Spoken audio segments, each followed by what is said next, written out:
Gusto ko i-share sa inyo na na-scam ako. Welcome to my vlog.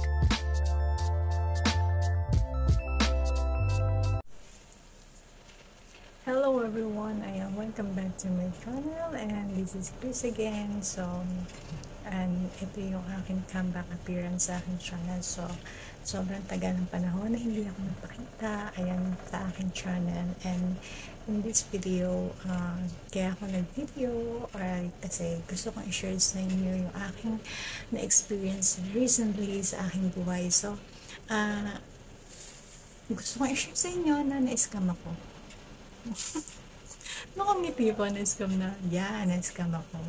And this video is for awareness na para to inform everybody na we have to be aware sa lahat. And teka lang, na-atching. So, ayun, na-atching ako.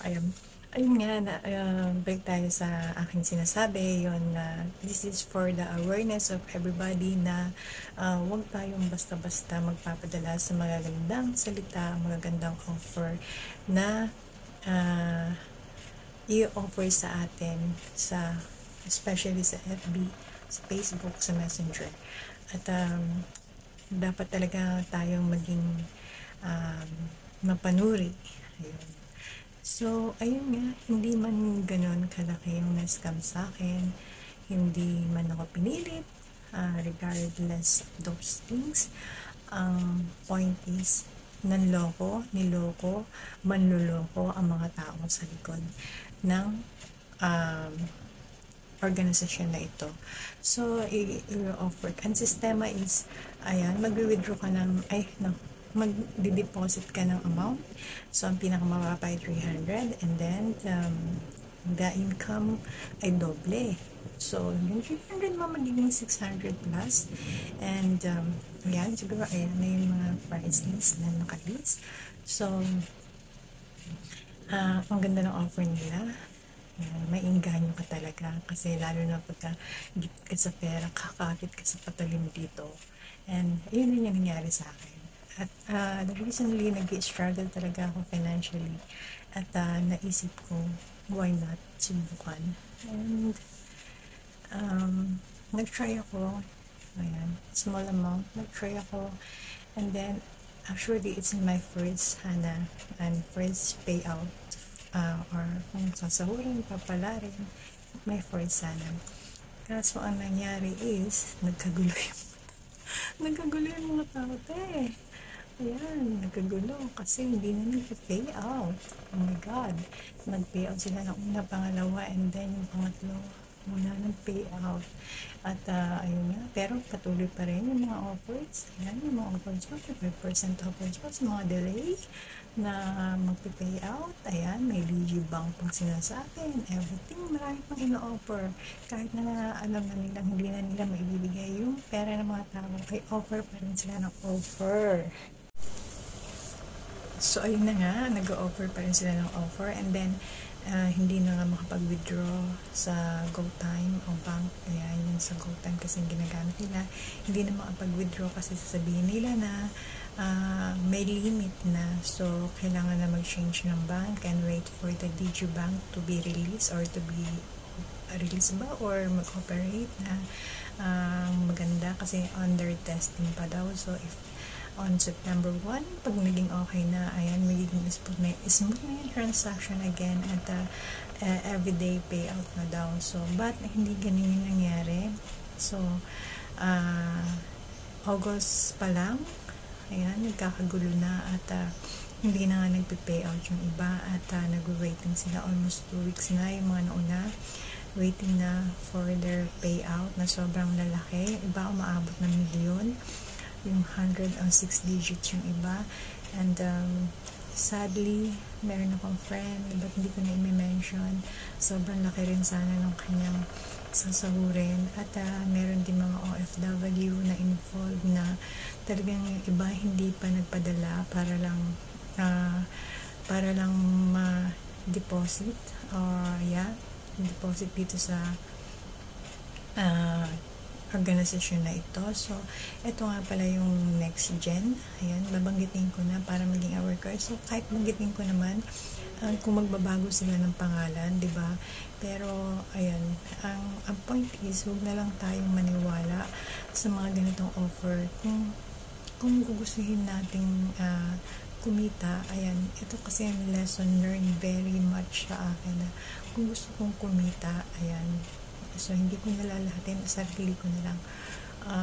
Talagang siguro wag sa mga ganitong tao na yung idadaan mo sa ibang tao. Kung gusto mong kumita, yung pera mo, do it yourself na lang. Huwag na nating iasa sa iba. Yan, kasi siguro this is really my first and last na pagsali sa mga ganito.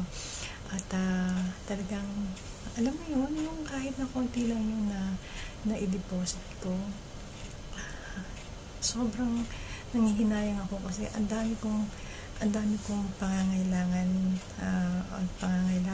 at this moment of time. Marami akong dapat na unahin, pero isinugal ko yung pera ko doon. Kasi nga sa pag-aakalang lalaki, syempre, sino ba naman, diba? Sino ba naman ako para humusga sa taong nag-offer ng gano'n? At makikita mo naman sa mga posts ng iba na talagang sumahod sila. Hindi ko alam kung kasabot ba sila or what. Kasi talaga ang lalaki rin naman talaga ng sinahod nila. Pero hindi mo naman sasabihin kasabot sila. Kasi syempre may friend din ako na sumahod din naman. At yun nga lang, sadly, napasama na rin siya na scam dito sa last payout na sobrang laki rin sana ng payout niya pero hindi niya na-pay out. So, madaling sabihin na move on na, nangyari na yung nangyari, walang may gusto, pero so, ganun-ganun na lamang ba? So yung mga kasama kong na scam, they are planning to magsampa ng case, file a case. So, naglilikom pa sila ng mga evidence, more evidence para sa mga taong ito. Kasi syempre nga naman, okay, madaling sabihin move on na tayo. Nangyari na nangyari, walang may gusto, di ba? Madaling sabihin yun, kaya natin mag-move on. Pero kung patuloy na magsisirculate yung mga taong ito, marami pa silang maluloko, di ba? So, tama lang na mag-file yung mga naloko ng case laban sa mga tao. So very, very, what you call this one? Nakakapanlumo sa mga taong na-scam ng napakalaki. Yung iba, matatawa akong basahin yung mga saloobin nila, pero natatawa ako na naiinis ako, na naaawa ako kasi yun yung nararamdaman ko sa sarili ko, na natatawa ako sa sarili ko na na-scam ako, naiinis ako sa sarili ko na alam ko naman na meron pa rin ako isang friend before na nangyari sa kanya to, pero sumali pa rin ako, diba? Sa aking pagbabakasakali nga naman, syempre nga naman, sino ba naman ako para hindi maengganyo, lalong-lalo nang gipit ako ngayon, diba? Pero, yun nga, ito na yung aking una't huling pagsali sa mga ganitong offer. So, siguro, sasali ako sa iba, pero hindi na sa mga ganitong offer na, yung sobra talagang offer na yung pera mong kapiranggot ay magiging triple yung balik. So, ayun, no choice, tanggapin, sabi nga nila, pero next time mag-ingat. At ito na talaga yung aking una't huli, and ayun nga, mag-ingat po tayo dito.